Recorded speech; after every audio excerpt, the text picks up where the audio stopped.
अस्सलाम वालेकुम। मेरा नाम डॉक्टर मोहम्मद अकील है और मैं एक होम्योपैथिक फिजिशियन हूँ। हमारे यहाँ अक्सर आके मरीज़ हमसे ये पूछते हैं कि डॉक्टर साहब ये बीमारी क्या है या बीमारी कहते किसको है। ये समझने से पहले मैं ये ज़रूरी समझता हूँ कि हम ये समझ लें कि सेहत क्या है, हेल्थ क्या है।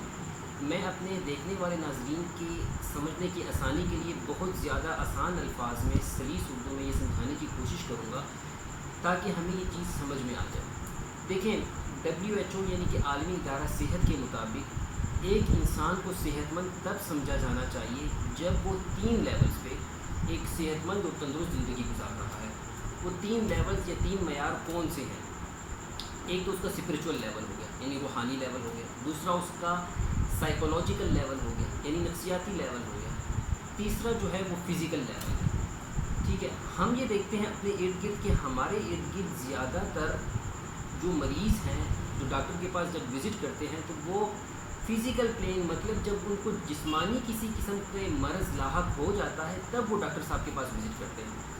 ठीक है, तो डॉक्टर साहब उनको देखते हुए, उनकी तकलीफ़ को देखते हुए उनकी दवा का इंतखाब करते हैं और उनको दवाई देते हैं।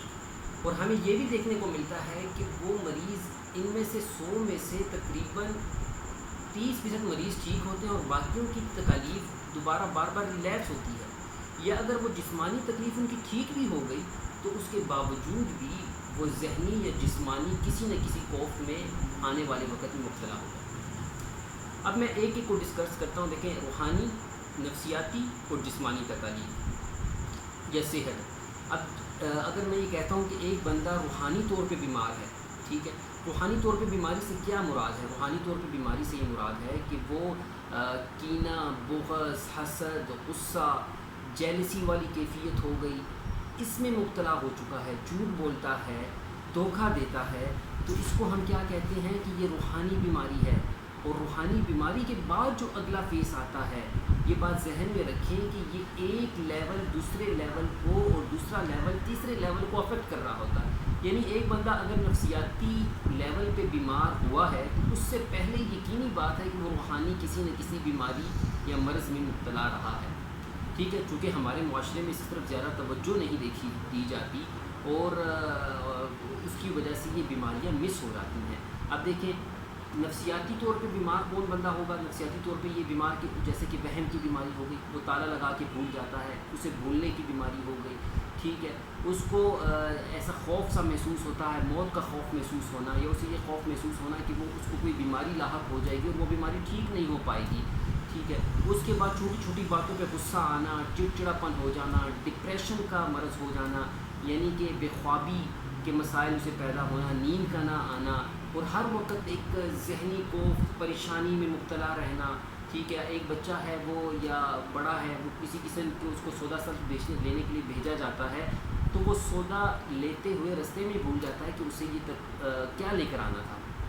तो ये इसको डिनोट कर रहा है कि वो एक नफ्सियाती तकलीफ़ में मुब्तला हो चुका है। इसके बाद आता है जिस्मानी अवारिस। जिस्मानी अवारिस में क्या होता है? जैसे कि मैदे का ख़राब हो जाना, बदहज़मी की शिकायत होना, जिगर की तकलीफ़ होना। जिगर की तकलीफ़ में अब हेपेटाइटिस A, B, C जो भी आप कह लें, ठीक है, गुर्दे की तकलीफ़, ब्लड प्रेशर का ज़्यादा हो जाना, ये सारी के सारे क्या हैं? जिस्मानी तकलीफ़ हैं।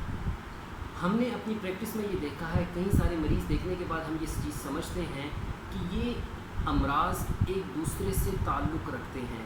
ठीक है, यानी अगर आपका नफ्सियाती लेवल पे आप डिस्टर्ब हैं तो आपके जिस्मानी लेवल जाके डिस्टर्ब हो सकता है।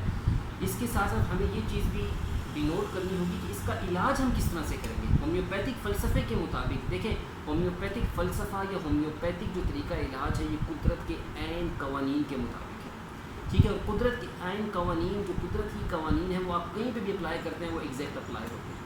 ठीक है, तो हम अगर सेहतमंद ज़िंदगी गुजारना चाहते हैं तो हमें अपने रूहानियत का लेवल भी बूस्टअप करना है, बढ़ाना है। उसके बाद नफ्सियाती लेवल अपना बढ़ाना है। उसके साथ साथ हमें फिर उसके साथ आप ये देखेंगे कि आपको जिस्मानी तकलीफ़ नहीं होंगी, आप कम से कम जिस्मानी बीमारियों में मुब्तला होंगे। जैसे कि मैं अक्सर मिसाल देता होता हूँ कि एक माँ के 2 बच्चे हैं। एक जो है वो सेंट है या मौलाना साहब हैं या दीनी वाक़ई में मज़हब की एक अच्छी प्रैक्टिस वो कर रहे हैं, किसी भी मज़हब से उसका ताल्लुक़ है।